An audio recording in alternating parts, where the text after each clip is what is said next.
Bonjour et bienvenue dans ce 10e numéro du 14h42. Aujourd'hui, on va vous parler pas que du Bitcoin, mais pas seulement de la monnaie, mais d'un protocole informatique de cryptographie. Alors, je ne sais pas si vous le savez, mais à partir du 25 mars, tous les citoyens islandais vont recevoir un portefeuille doté de l'équivalent de 200 € de Aurora, qui est un équivalent à Bitcoin. Ça a été lancé par un collectif ou quelqu'un qui a un pseudonyme et qui explique que notre système financier est corrompu, il est temps de démocratiser notre monnaie. Et qui explique également que la couronne islandaise ayant perdu 99% de sa valeur, les Islandais n'ont plus le droit d'investir à l'étranger et donc il essaye de trouver un autre modèle alternatif aux échanges marchands. Donc il y a eu une note dont on aura l'occasion de discuter tout à l'heure avec nos invités, sortie par la Banque de France sur les dangers liés au développement des monnaies virtuelles. On a eu la faillite de Mt. Gox, qui était une grosse plateforme Bitcoin, où il y a eu plusieurs centaines de millions de dollars qui sont évaporés. Donc aujourd'hui, deux invités. Alors on avait invité quelqu'un de la Banque de France, mais ils n'ont pas été en mesure de faire venir sur le plateau un représentant de la Banque de France. Donc on a Philippe Rodriguez, qui est vice-président et fondateur de l'Electronic Business Group, donc qui représente 130 000 professionnels de l'économie numérique, et qui est président d'une nouvelle association, l'association Bitcoin France. Vous réclamez une mission d'enquête parlementaire autour du Bitcoin. Vous êtes tout à fait prêt à collaborer avec les agences gouvernementales. Vous demandez également la non-application de la TVA au Bitcoin. On aura l'occasion de discuter tout à l'heure. Bonjour, Philippe Erlin. Bonjour. Vous êtes économiste libéral et vous êtes auteur d'un e-book coédité par Erol et Atlantico qui s'appelle « La révolution du Bitcoin et des monnaies complémentaires », mais dont le sous-titre est encore plus intéressant, une solution pour échapper au système bancaire et à l'euro. Alors, pour expliquer le Bitcoin, souvent les gens trouvent ça un petit peu compliqué, mais en fait, le Bitcoin c'est quoi? Dites-moi si je me trompe, c'est un protocole informatique qui est adossé à une sorte de livre de compte, un registre qui est public, qui est ouvert, qui est documenté. C'est un logiciel libre, on a vérifié que ça fonctionne bien, et qui permet d'authentifier des échanges de façon complètement décentralisée, sans aucun contrôle. Il n'y a pas d'instance qui peut contrôler ces échanges-là et qui peut éventuellement manipuler ces échanges-là. Est-ce que, présenté comme ça vous va? Oui, ça va. Ouais, c'est juste. L'idée, il faut bien comprendre, c'est que c'est un système, un réseau décentralisé, il n'y a pas d'autorité supérieure. Nous, on fonctionne quand on fait un paiement par carte bleue. Voilà, quand on fait un paiement par carte bleue, il y a la banque qui permet de valider le fait qu'on a fait tel et tel paiement qui est au-dessus de nous. Et qui prend une commission. Et qui prend une commission, etc., mais qui en même temps valide.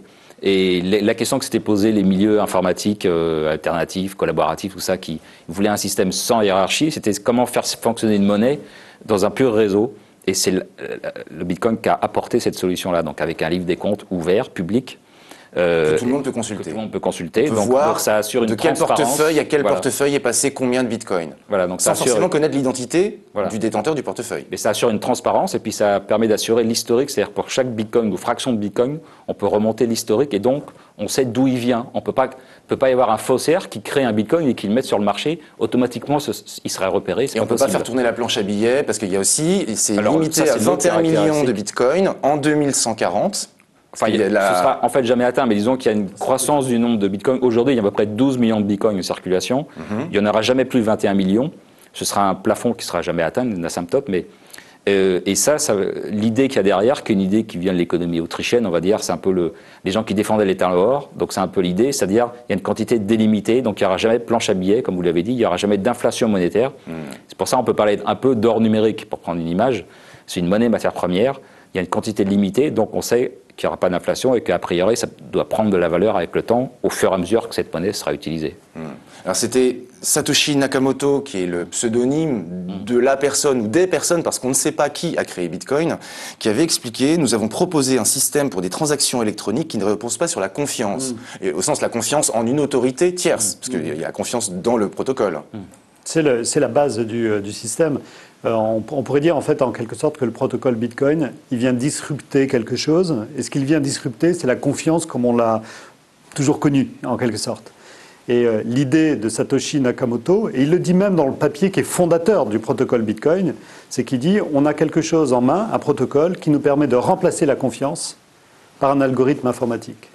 Je n'ai pas besoin de faire confiance à une organisation centrale parce que je vais faire confiance en fait à un algorithme informatique qui va me dire oui, cet argent a bien été transmis, oui, vous l'avez bien sur votre compte, oui, la personne l'a bien reçu. Et je n'ai pas besoin de faire confiance à une organisation centrale. C'est les fameux généraux byzantins. Donc il y a une armée de généraux byzantins avec des généraux qui sont traîtres et des généraux qui sont fidèles. Et comment fait le roi pour communiquer, faire passer les ordres? Eh ben, il arrive effectivement à reposer sur un système comme ça où il n'a pas besoin de faire confiance aux traîtres pour que l'information arrive quand même. Oui, ça, c'est le problème mathématique qui a été résolu par le protocole Bitcoin, en quelque sorte, suite en fait à tout un tas de papiers qui avaient été produits aussi entre-temps. Donc c'est une analogie. On suppose en fait que vous devez gérer une armée dans laquelle il y a des généraux qui sont des généraux traîtres, des généraux qui vous font confiance, auxquels vous avez confiance. Et pour pouvoir passer des messages, eh bien, il faut imaginer un système qui est un système qui fonctionne par consensus. Il va falloir faire une preuve de travail entre ces différents intervenants et s'assurer qu'on a un consensus sur le fait que le message soit bien arrivé. C'est comme ça que fonctionne le Bitcoin. Et comme il y a beaucoup d'ordinateurs et que chacun doit faire une preuve de travail pour prouver qu'il a travaillé sur cette vérification, eh bien, grâce à ce consensus, on sait vraiment qu'en fait l'argent est bien arrivé ou qu'on a bien cet argent sur son compte. Alors c'est ça le paradoxe, c'est qu'on a quelque chose, on n'a pas besoin de faire confiance à une autorité, et en même temps celui qui a créé le Bitcoin, Nakamoto, on ne sait pas qui c'est.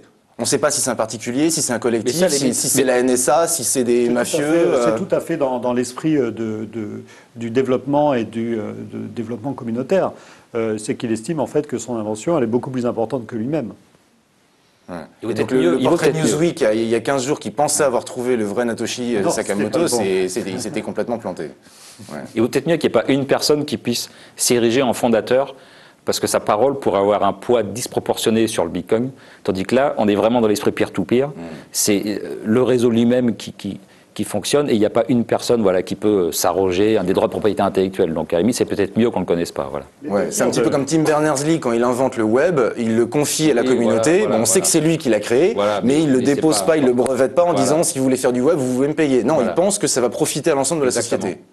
Les 2 tiers du protocole Bitcoin ont été réécrits par la communauté depuis le début 2009 de la première implémentation par Satoshi Nakamoto. Donc, dans la réalité, la communauté a déjà repris tout ceci, et on peut dire en fait que c'est plutôt aujourd'hui un développement de la communauté. Alors tout à l'heure, vous parlez de mineurs et de minage. Alors est-ce qu'on peut expliquer un petit peu? Parce qu'au début, quand il y a des gens qui ont voulu commencer eux aussi à miner du Bitcoin, sauf qu'on s'aperçoit aujourd'hui que non, c'est devenu un business de pro. Alors c'est quoi le minage exactement? Le minage, ça consiste à vérifier les transactions. Donc si au lieu que ce soit vérifié par la banque centrale ou par une banque X, je vais vérifier en fait que cette transaction peut bien avoir lieu et je vais l'inscrire dans le livre de compte. Ça, je peux le faire toutes les 10 minutes. Toutes les 10 minutes, je vais faire un bloc de différentes transactions que je vais remettre dans le livre. C'est des opérations mathématiques cryptographiques qui sont faites sur des ordinateurs en peer-to-peer et partagées au pot commun. Pour avoir le droit de le mettre dans le livre de compte, il faut que je vérifie une équation qui est très compliquée à trouver, mais très facile à vérifier. C'est le principe justement d'une cryptographie asymétrique, très compliquée à trouver, mais très facile à vérifier. Et je vais pouvoir rajouter ces transactions à l'intérieur du livre dont vous parlez. En échange, le mineur gagne des bitcoins, et donc ceux qui ont commencé à miner dès 2009 peuvent aujourd'hui être des millionnaires en dollars parce qu'ils ont miné suffisamment de bitcoins. Quelqu'un qui aujourd'hui commence à vouloir miner du bitcoin, concrètement? Concrètement, ça devient difficile parce que pour que cette opération dans laquelle on va mettre de plus en plus de puissance informatique continue à durer que 10 minutes, la difficulté de l'équation à résoudre devient de plus en plus difficile. Parce qu'il y a beaucoup de mineurs. Voilà. Surtout parce que la puissance informatique est plus grande. Oui, parce que maintenant, il y a des ordinateurs spéciaux, spécialement dédiés au minage. En 4 ans, l'informatique a évolué. Donc, cette informatique est plus puissante. Donc, le calcul est plus compliqué. Donc, il s'avère que votre ordinateur que vous avez à la maison, il est probable en fait qu'il ne soit pas performant par rapport à l'ensemble des ordinateurs qui sont disponibles. Donc, vous risquez de ne pas toucher très souvent la récompense. Sachant que c'est quoi? C'est 25 bitcoins toutes les 10 minutes? C'est 25 bitcoins en ce moment toutes les... on sait combien il y a de mineurs au monde? Une centaine de milliers probablement. C'est très difficile à savoir. Alors concrètement, donc si moi je veux avoir des bitcoins aujourd'hui, il faut que je passe par une plateforme où je vais les échanger. Je vais donner des dollars ou des euros et je vais acheter des bitcoins, c'est ça? Vous pouvez travailler pour des bitcoins. C'est-à-dire? Vous pouvez travailler pour quelqu'un qui va vous donner des bitcoins. Vous pouvez rendre un service pour... il y a de plus en plus de commerce électronique qui accepte les bitcoins. Que vous avez contre des bitcoins. Donc ça, c'est la première façon de le faire. La première façon, c'est ça, c'est qu'on vous donne des bitcoins ou que vous travaillez, d'accord. La deuxième, c'est d'échanger des devises contre des bitcoins. D'accord. Et la troisième, probablement, effectivement, c'est de les miner. On a vu que c'était difficile. Ouais. D'accord. Concrètement, c'est quoi un portefeuille? Parce qu'ils sont où les bitcoins? Parce que l'argent, je l'ai dans mon portefeuille, ou il est à la banque. Là, le bitcoin, il est où? L'argent, en général, l'euro, il est très peu dans votre portefeuille. Oui. Il est à 97% aujourd'hui dans des mémoires d'ordinateur. Et le reste, effectivement, dans des billets. C'est à peu près le chiffre, non? Oui, à peu près. Et donc, le bitcoin, ils sont où mes bitcoins? Les bitcoins sont aussi dans des ordinateurs, ils sont aussi dans ce grand sur le livre de réseau compte. peer-to-peer. Voilà. La seule différence, c'est qu'aujourd'hui, vous avez un compte en banque ou 2, 3 comptes en banque. Et là, vous pouvez avoir des milliers de comptes en banque. C'est des milliers de portefeuilles que vous pouvez avoir. Mais supposons que vous en ayez une petite dizaine de portefeuilles. Un portefeuille, c'est quoi? C'est une clé qui est votre nom, un peu comme une adresse email. Et donc ça, c'est une clé qui permet d'identifier votre portefeuille, que vous pouvez donner à tout le monde, que vous pouvez afficher sous forme d'un QR code. Et c'est une clé privée que vous allez garder pour vous. Une sorte de mot de passe. Et qui est une sorte de mot de passe. On pourrait faire une analogie entre mon email que je donne à tout le monde et mon mot de passe que je garde que pour moi. Et où là, on a vu notamment des gens qui jetaient leur ordinateur, où il y avait la clé privée sur l'ordinateur, ils ont perdu les bitcoins. Ouais. Quelqu'un qui se fait piquer son ordinateur, mais il se fait piquer ses bitcoins. Et donc, il y a aussi des services maintenant, j'ai vu ça, qui proposent d'éditer sur un ordinateur déconnecté d'Internet, de l'imprimer, de le mettre sur une carte dans un coffre-fort, parce que c'est le sésame en fait, c'est une sorte de clé qui permet d'ouvrir son portefeuille. C'est la clé qui permet d'ouvrir son portefeuille. Il faut revenir au monde réel en fait, c'est ça qui est un peu amusant. Mais une des meilleures sécurités, c'est de revenir au monde réel, d'imprimer ça sur du papier, de le mettre dans un coffre. Ouais. Mais le garder sur son ordinateur, c'est risqué si on se fait hacker. Voilà. Ouais. Mais au final, après, pour payer, on a des applications sur les smartphones, on peut flasher le QR code du marchand à qui on veut donner des bitcoins ou vice-versa. Et en fait, avec un simple smartphone ou depuis son ordinateur, on peut faire des transactions de façon extrêmement simple. C'est une transaction très très très simple. L'usage est vraiment très très simple. C'est magique. Enfin, il faut vraiment l'essayer. C'est ce qu'on invite évidemment tout le monde à faire. C'est de l'essayer avec quelques milli-bitcoins. Mais essayez-le parce que c'est vraiment très très simple à faire. Voilà. Milli-bitcoin, pourquoi? Parce qu'effectivement, autant en 2009, c'était estimé à 20 centimes de dollars le bitcoin, c'est monté jusqu'à 1200 dollars. Là, ça a chuté, on aura l'occasion d'en reparler tout à l'heure. Là, aujourd'hui, c'est aux alentours de 650 dollars par bitcoin, d'où le fait de parler de milli-bitcoin. Parce qu'une baguette, ça coûte pas un bitcoin. Comment on explique cette fluctuation-là? C'est une question de liquidité, en fait. C'est-à-dire qu'au départ, quand ça vaut 20 centimes, la totalité des bitcoins en circulation, ils ne pèsent pas très lourd, quoi. Et puis quand il y a un afflux de nouveaux clients, nouveaux utilisateurs, au début, la première bulle qu'il y a eu, c'est en juin 2011, suite à des articles dans la presse américaine, dans Forbes notamment. Donc ça a provoqué une bulle. Qui fait qu'il y a plein de gens qui ont voulu s'acheter des bitcoins. Un certain nombre de gens, donc ça fait une bulle, aujourd'hui ça fait sourire, mais ça fait une bulle à 30 dollars. Ouais. Bon, ensuite ça s'est écroulé. Et puis il y a une bulle ensuite au printemps 2013, et puis, vous me l'avez dit tout à l'heure, à 1200 dollars en novembre 2013. Ouais. Voilà. Et ça, c'est quand il y a un afflux de nouveaux utilisateurs au printemps, c'est suite à l'affaire de Chypre. Où, alors l'affaire de Chypre, c'est la faillite des banques chypriotes. Ouais. Et l'État a décidé de ponctionner tous les comptes bancaires de plus de 100 000 euros. Et là, tout d'un coup, plein de gens se sont rendus compte dans le monde entier qu'un compte bancaire, ce n'était pas une sécurité absolue.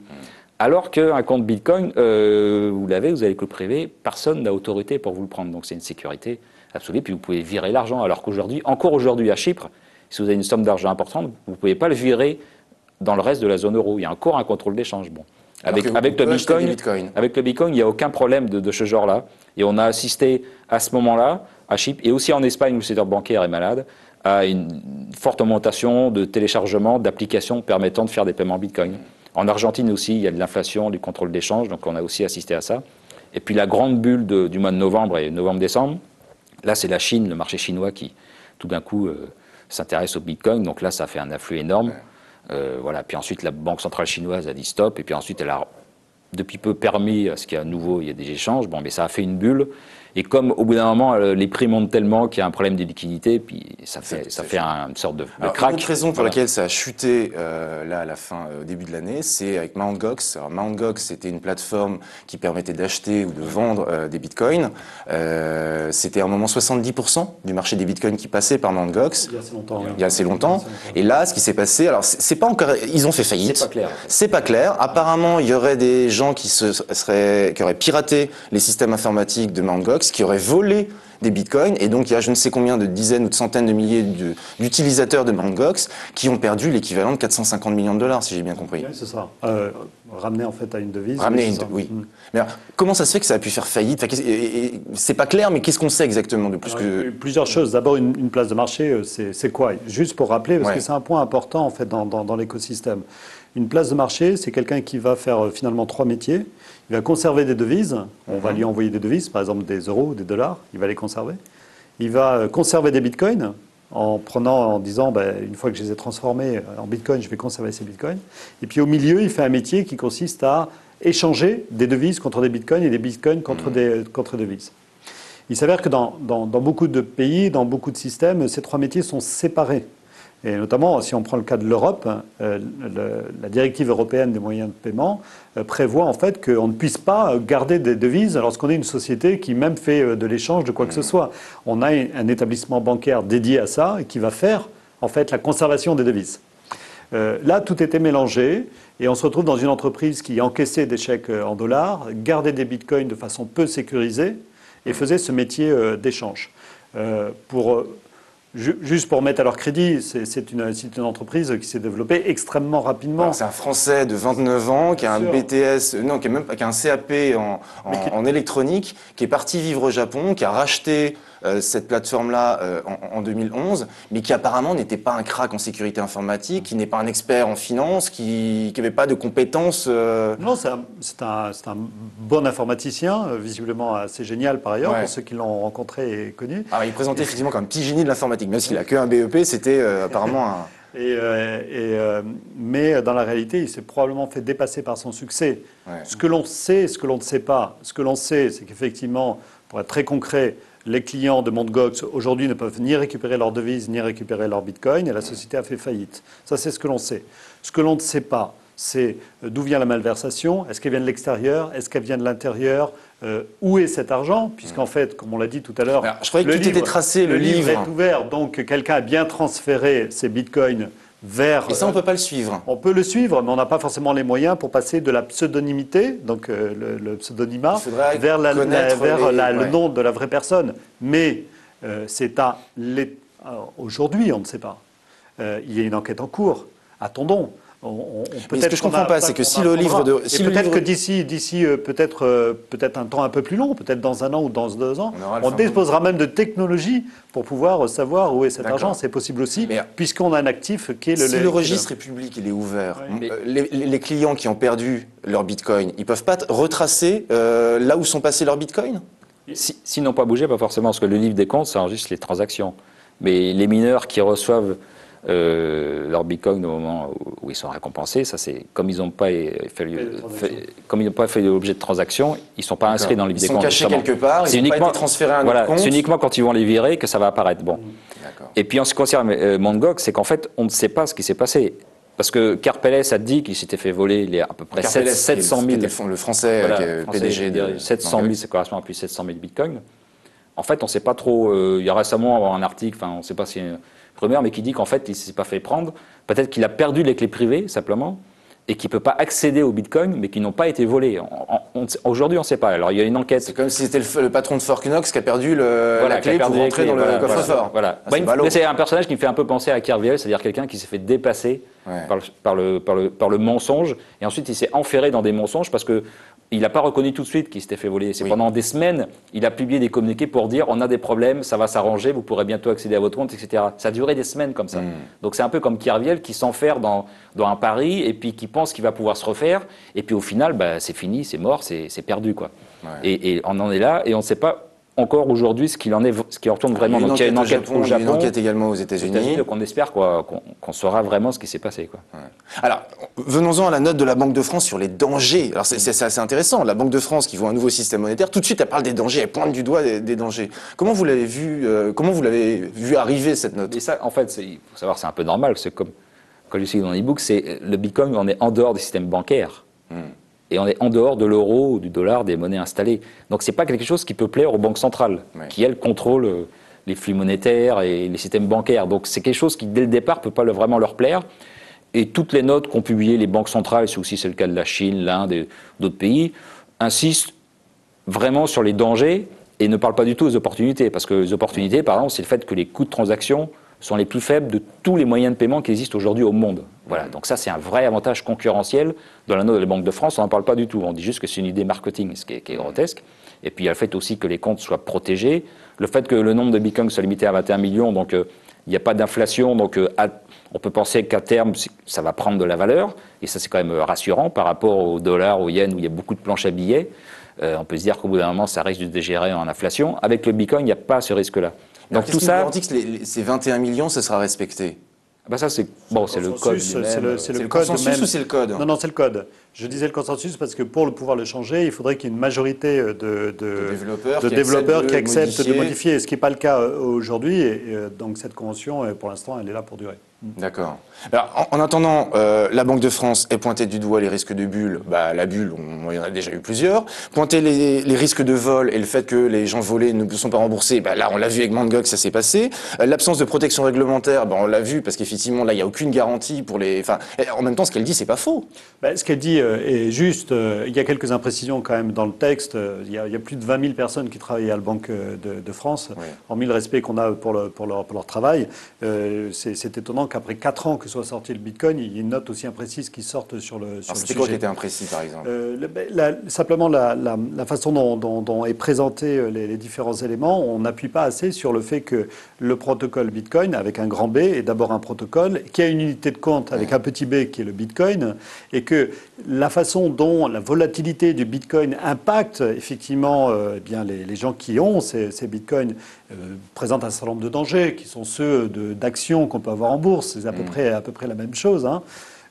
C'est bien de mettre le point sur ces faiblesses qui sont existantes, mais on ne voit pas en fait toutes les capacités, comme l'expliquait Philippe à l'instant, toutes les capacités que l'on a aussi en fait, ils ont vu le verre à moitié vide et pas le verre à moitié plein. C'est pas une note qui montre le plus et le compte, c'est uniquement à charge. Voilà. Un système de transaction, il y a eu une transaction récemment de 160 millions de dollars qui a eu lieu sur le réseau Bitcoin. C'était pour acheter quoi? Pour une seconde, c'était un transfert en fait entre l'Europe et les États-Unis. Pour une seconde, le transfert a lieu. Il coûte quelques cents d'euros pour un équivalent dans le système bancaire existant de l'ordre de 500, 600 à 1 million de dollars. Ça fait une différence, quelques cents. Un cent, ça fait quand même 160 millions de dollars. Ça fait quand même une différence notable. Ouais. La réalité, c'est que le système Bitcoin, le protocole, et sa première application qui est la monnaie. La première application du protocole, c'est sa monnaie. Cet ensemble-là est en train de bousculer un existant, un héritage que nous avons autour du système bancaire et financier qui existe sur la planète. Alors en même temps, on a eu beaucoup de reportages dans la presse, notamment avec Silk Road, donc c'était cette plateforme qui permettait d'acheter de la drogue, et notamment Bitcoin. C'est une des raisons pour lesquelles il y a eu beaucoup de médiatisation autour des Bitcoins. La Banque de France pointe du doigt le fait qu'il y a des risques d'utilisation à des fins criminelles et terroristes. Ben, l'utilisation en fait de monnaie à des fins criminelles n'est pas seulement l'apanage du Bitcoin. Il est vrai pour les autres monnaies. On achète beaucoup plus de drogue aujourd'hui avec des billets de 500 € qu'avec des Bitcoins, pour être très précis. Si on prend le cas en fait des montants qui ont pu être échangés pour des raisons illégales sur Silk Road, moins d'1% des transactions du Bitcoin dans l'année dont on parle. Moins d'1%. Moins d'1% de toutes les transactions Bitcoin étaient Silk Road. Oui. D'accord. Donc on parle vraiment de quelque chose qui est relativement... Alors c'était quasiment 99% des articles dans la presse. Deuxième élément, c'est que le FBI les a arrêtés quand même. Oui, alors le FBI qui aujourd'hui est à la tête un des plus gros portefeuilles de Bitcoin qui existent au monde. Pas le plus gros, mais un portefeuille important. Ouais. On sait qui est le plus gros portefeuille? Probablement les premiers mineurs, oui. Ouais, Nakamoto. Il s'avère en fait que dans ce cas-là, il y a une autre façon de voir les choses. Une façon de voir les choses est de dire, finalement, quand il y a des activités illégales, le Bitcoin permet de les déceler. Et de les déceler finalement assez rapidement. Et c'est une autre façon de voir les choses, c'est de dire, s'il y a eu autant d'opérations qui ont pu être arrêtées sur des activités illégales autour du Bitcoin, ce n'est pas parce que la totalité des activités illégales avait lieu avec le Bitcoin. C'est en tous les cas, quand elles avaient lieu avec du Bitcoin, on était capable de les arrêter. Mais ça veut dire aussi que le FBI peut concrètement consulter le registre pour éventuellement arriver à identifier quels sont ceux qui achètent c'est ce qui a été fait. Des drogues. Mais c'est comme ça qu'on a arrêté pas mal de gens aux États-Unis. C'est comme ça que Schrems s'est fait arrêter aussi pour le cadre du blanchiment. Il ne s'est pas fait arrêter que pour le blanchiment. Un des patrons en fait, des activités Bitcoin et un des membres de la fondation Bitcoin, il s'est fait arrêter parce qu'on a pu détecter un certain nombre de transactions. Ce système ouvert, qui n'est pas anonyme, qui est pseudonyme, permet en fait de laisser des traces, un peu comme le fait l'email, et donc permet. Donc, typiquement, on peut aller voir, par exemple, typiquement dans Mt. Gox, on sait, donc on a le nom associé à l'identifiant Bitcoin. Donc les gens qui ont accès aux ordinateurs de Mt. Gox, typiquement les autorités japonaises aujourd'hui, peuvent savoir combien d'utilisateurs de Mt. Gox en sont servis pour acheter sur Silk Road de la drogue ou autre. C'est un tiers de confiance, là. Je n'ai pas accès à ces informations, donc je ne peux pas vous dire. Mais Mt. Gox, ou en tout cas, générale, tous ceux par qui on va transiter pour acheter des bitcoins, eux, ils ont les moyens de savoir si on les a achetés pour financer Wikileaks ou pour acheter de la drogue. En tous les cas, c'est plus facile à faire. C'est plus facile à faire. Et en tous les cas, beaucoup d'activités que l'on pense de façon un peu mythique, très simple à mener sur Bitcoin, ne sont finalement pas si simples. C'est comme on l'a dit au début, comme le livre des comptes est public, on peut retracer les transactions. Donc, ce n'est pas du tout un bon moyen si on veut blanchir de l'argent, quoi. Ouais. Alors, moi, ce qui m'a surpris, c'était le parallèle qui est fait par plusieurs personnes entre ce qui est en train de se passer autour du Bitcoin et les débuts du web. Parce qu'à la fois, parce qu'au début du web, on a eu aussi cette diabolisation où on nous parlait beaucoup des pédophiles, des terroristes et des nazis dès qu'on commençait à parler du web, un petit peu comme c'est le cas aujourd'hui quand on parle de Bitcoin dans les médias. Mais également, et ça vous l'avez écrit, Monsieur Rodriguez, vous dites que Bitcoin est beaucoup plus qu'une monnaie. Bitcoin n'est pas une monnaie, c'est notre avenir à tous. Et vous faites un parallèle avec l'arrivée du commerce électronique qui a bouleversé complètement la donne sur le web au début des années 90. Est-ce que vous pouvez un petit peu élaborer sur Bitcoin comme plateforme et non pas comme monnaie? Vous allez même jusqu'à dire qu'il devient urgent de ne pas se laisser distraire par le débat sur son statut de monnaie qui ne pourrait être finalement qu'un leurre. Oui, je crois que c'est un leurre parce que ce qui est important, c'est à nouveau, c'est le protocole versus la monnaie. Le protocole permet une activité qui est celle de monnaie, mais elle permet beaucoup d'autres choses. Sachant que par ailleurs, il existe des centaines d'autres monnaies type Bitcoin, typiquement celle dont je parlais tout à l'heure, Aurora, en Islande. Ils sont basés sur le même protocole. Même protocole. Donc quand je parle du protocole Bitcoin, je parle également effectivement des autres monnaies, crypto-monnaies, qui sont issues de la même invention et de la même innovation technologique. Ce qui est certain, c'est que ça ressemble beaucoup effectivement au début de l'Internet commercial et un petit peu plus tardivement, dans les années 95, au début de l'Internet marchand, dans lequel il y a un certain nombre d'innovations qui permettent, et notamment SSL, qui permet qui permet de sécuriser le commerce électronique, donc ces petits cadenas qui s'affichent sur le navigateur. À partir de ce point-là, on est capable de se dire, tiens, on va pouvoir faire du commerce électronique et peut-être vendre sur Internet. Et on voit apparaître une foule d'innovations à partir de ce point-là. Et je crois que ce que l'on observe aujourd'hui avec le Bitcoin, eh bien, c'est ça. Moi, mon métier, c'est d'être banquier d'affaires. J'accompagne des entreprises innovantes pour pouvoir les aider à trouver du capital. Et à chaque fois qu'on est dans une innovation dans laquelle on entend beaucoup de gens dire « ça ne peut pas marcher, ça nous paraît terrible, il y a beaucoup d'effets néfastes », on se dit que probablement il y a quelque chose d'intéressant. Et avec le Bitcoin, c'est ce qui se passe. On se dit qu'à la fois, on sent qu'il y a tout un tas d'opportunités. On voit un grand nombre d'entreprises, de jeunes entreprises qui sont en train de développer des nouveaux principes. Et ces principes, ils le basent sur le protocole. Alors, peut-être dire un mot sur ce type d'application et donner des exemples. Qu'est-ce qu'on peut faire avec le protocole Bitcoin? Très concrets. On va parler en fait des contrats et ce qu'on appelle les contrats intelligents. C'est au lieu de signer un contrat entre deux personnes, on peut simplement le signer de façon cryptographique pour vérifier que le contrat, eh bien, dans 10 ans, on puisse bien savoir que c'est nous deux qui avons signé le contrat. Mais on pourrait attacher aussi des valeurs à ce contrat. On pourrait y attacher un paiement. On pourrait attacher un paiement qui serait déclenché qu'à partir du moment où un certain nombre de clauses se vérifient de ce contrat. On pourrait donc, à partir de ce moment-là, créer quelque chose qui ressemblerait assez à nos contrats notariés, à des actes notariés, mais qui ne nécessiterait pas d'une autorité centrale qui est le notaire, mais qui nécessite simplement du protocole Bitcoin pour pouvoir le faire. Les notaires, ils vont commencer à râler alors sur le Bitcoin. Bitcoin. Pour eux, mais c'est une réalité. La réalité, c'est que grâce à cette innovation, aujourd'hui, on sera capable d'écrire des contrats qui ne nécessitent pas d'autorisation centrale pour pouvoir ensuite eh bien, les dénouer. Ça, c'est une application, mais il en existe des centaines d'autres. On peut faire effectivement de l'assurance, on peut imaginer en fait des systèmes d'options financières, on peut imaginer des systèmes de votes électroniques. Vous savez que les votes électroniques, c'est très compliqué à faire. Avec le protocole Bitcoin, on peut inventer un système qui ne nécessite pas d'autorité centrale pour vérifier que les votes ont eu lieu. Ça aussi, on pourrait le faire avec J'ai du vu Bitcoin. également des réseaux sociaux décentralisés, Absolument. qui avaient des systèmes de messagerie chiffrés. On peut créer des marchés financiers aussi. Ça, c'est l'idée. Alors ça, c'est l'idée des colored coins. C'est-à-dire, en fait, pour prendre une métaphore, si vous jouez au casino, vous mettez de la couleur sur les différents jetons que vous avez, de façon à les suivre sur la table de jeu.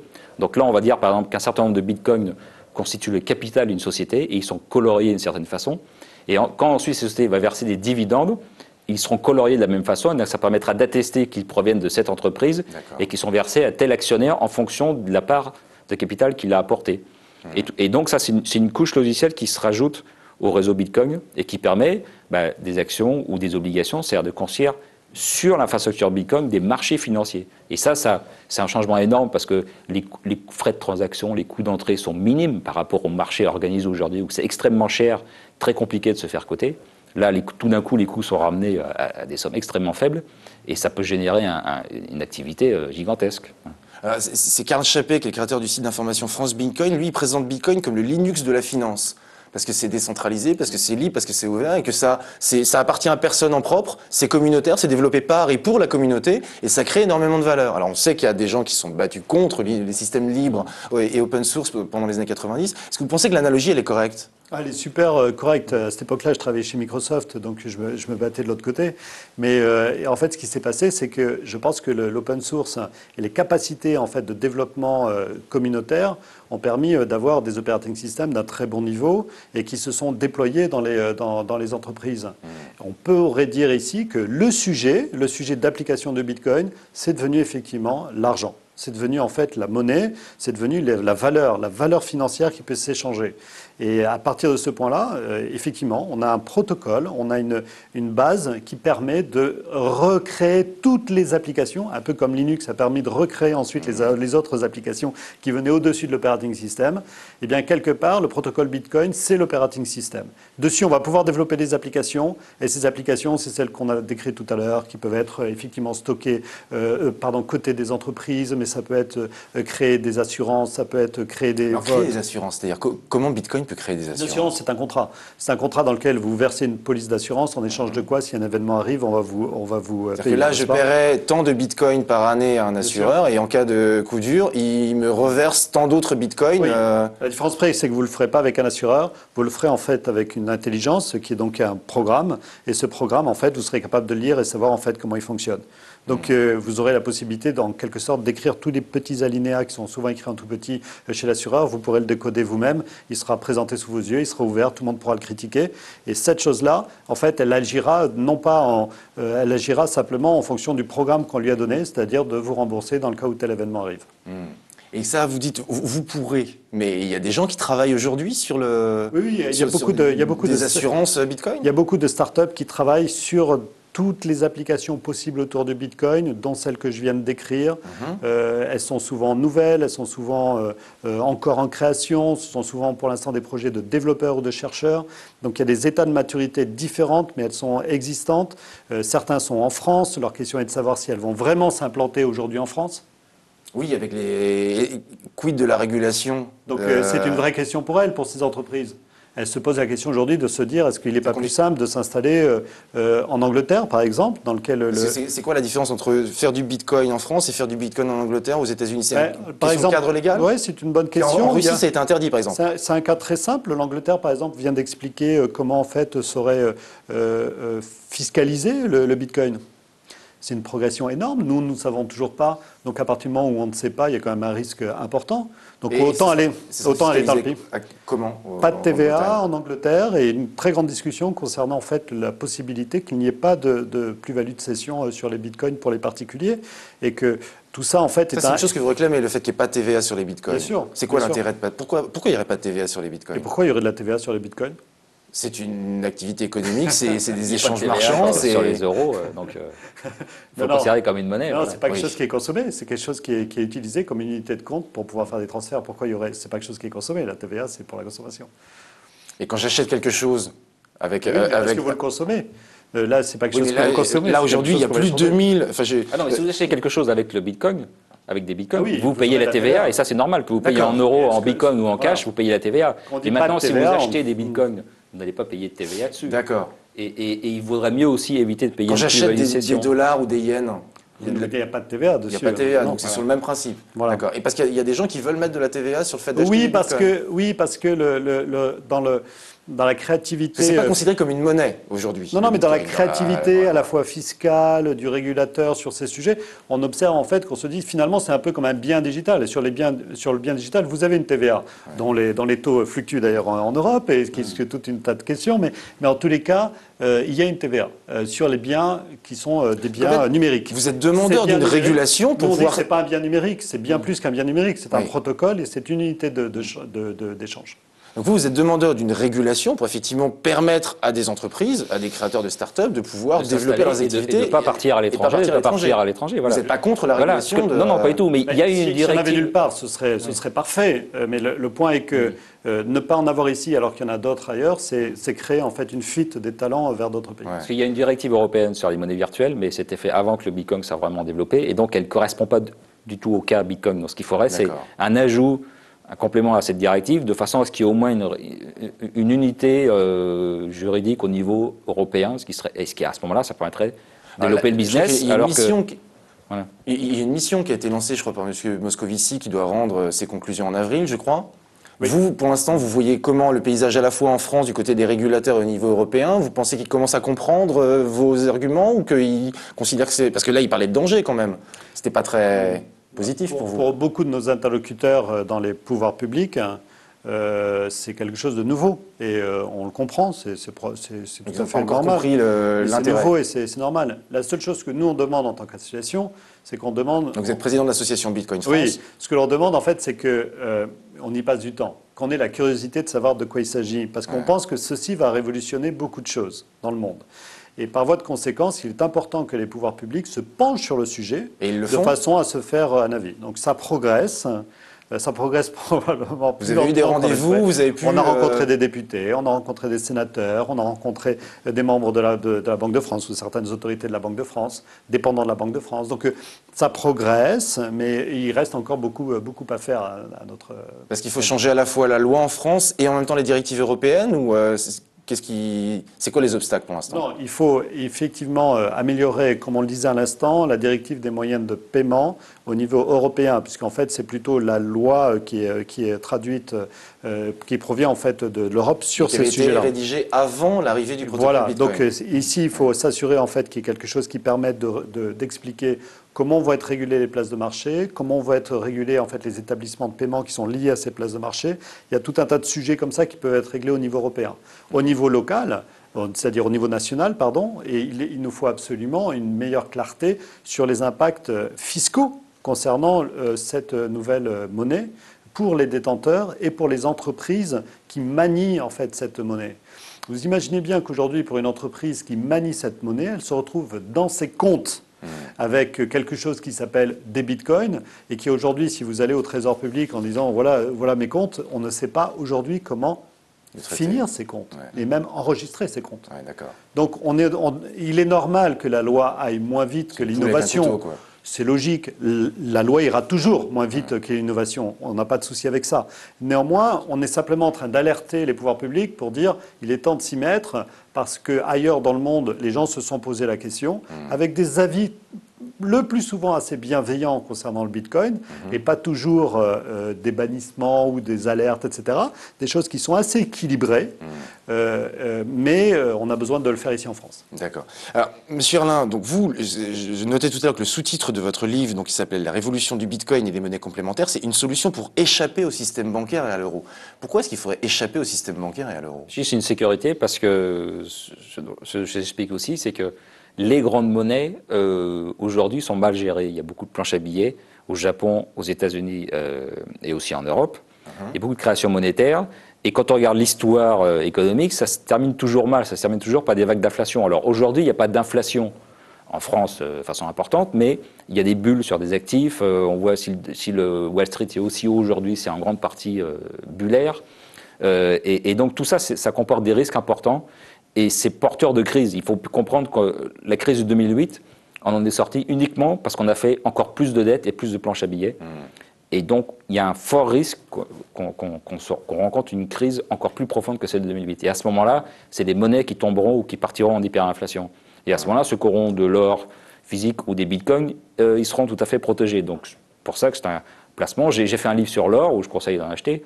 Et dans le livre sur le Bitcoin, je conseille aussi d'en mettre un peu de côté, alors de l'utiliser aussi pour faire tourner l'économie, mais aussi comme moyen d'épargne, même si c'est volatile, c'est risqué, mais disons qu'il faut aussi y penser, quoi. Ça a des implications aussi politiques, parce que vous aviez adhéré au FN en 2002, que vous aviez quitté en 2008 en disant que Marine Le Pen prenait un virage trop étatiste en économie. Depuis, vous êtes adhérent à l'UMP, vous vous êtes présenté à la présidence de l'UMP, vous allez vous représenter à la présidence de l'UMP. Qu'est-ce que ça changerait politiquement si le Bitcoin était consacré comme vous... Moi, je défends une idée libérale. Très libérale. Voilà, c'est-à-dire le fait que les citoyens puissent choisir les monnaies. Parce que là, aujourd'hui, on dépense tous de l'euro. Nos salaires sont versés en euros, notre épargne est passée en euros. Si l'euro s'écroule, on est tous ruinés. Il y a beaucoup de pays dans le monde où on peut utiliser le dollar en plus de la monnaie locale, où il y a plusieurs monnaies qui peuvent circuler. Et quand on regarde l'histoire sur la longue durée, pendant tout le Moyen-Âge, de Charlemagne à Napoléon, pendant plus de 1000 ans, il y a toujours eu plusieurs monnaies qui circulaient. Il y avait l'or, qui servait pour les États ou le commerce sur longue distance. Vous pensez que plus il y aura de monnaies différentes, plus il y aura de choix dans les monnaies, moins il y a de risques de crise. Moi, je défends aussi des monnaies locales. Le Bitcoin, c'est la monnaie complémentaire chimiquement pure, qui est parfaite, qui est universelle, tout le monde peut utiliser. Mais je défends aussi l'idée des monnaies locales, régionales, ou les CEL, les systèmes d'échange locaux, des échanges d'heures. Et le fait d'avoir plusieurs monnaies, d'avoir une sorte de millefeuille de monnaie, ça a un rôle d'amortisseur. Parce que des faillites d'État, il y en aura toujours, des faillites bancaires, il y en aura toujours. Mais ils en pensent quoi du Bitcoin? Bon, pour l'instant, c'est pas vraiment ce qui les préoccupe. Et dans les partis politiques, je dirais les seuls qui défendent l'idée de monnaie complémentaire sont les écologistes. Depuis assez longtemps, qui sont assez logiques sur cette idée-là. Oui, avec les systèmes de sel et tout ce qui était avant. Avec ça, mais autrement, les autres partis, ça reste complètement... Pourquoi vous n'allez pas chez les écolos, alors? Parce qu'ils ne sont pas très libéraux en économie, donc voilà. Et alors, vous êtes au Parti radical, Borloo, il aime, il n'aime pas, enfin, parce que pour l'instant, j'ai entendu aucun parti politique parler des monnaies complémentaires, des crypto-monnaies, de Bitcoin ou... Non, c'est pas on a des sujets de préoccupation visiblement urgents par rapport à ces sujets qui sont des sujets d'avenir. Et vous pensez que ça peut résoudre les problèmes qu'on a vus avec le high frequency trading, toute la spéculation qu'il y a eu Je pense qu'on est très sérieux sur ce sujet-là. Le Bitcoin ne va pas probablement remplacer les monnaies existantes. Ça se rajoute. Mais comme le commerce électronique se rajoute. C'est une très bonne idée pour créer des monnaies complémentaires. Il s'avère en fait que l'économie a besoin de monnaies complémentaires. Et ces monnaies complémentaires permettent en fait de créer ce qu'on peut appeler des monnaies libres, c'est-à-dire des monnaies dans lesquelles vous avez le choix de décider si vous les utilisez ou pas pour faire des unités de réserve ou pas.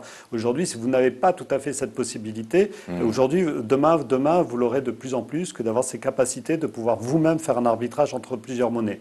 La confiance que vous avez dans telle ou telle monnaie, la confiance que vous avez dans les crypto-monnaies sera peut-être plus grande que la confiance que vous avez dans une monnaie qui s'appelle euro. Aujourd'hui, on peut dire aussi que la confiance n'est pas totalement partagée dans cette monnaie.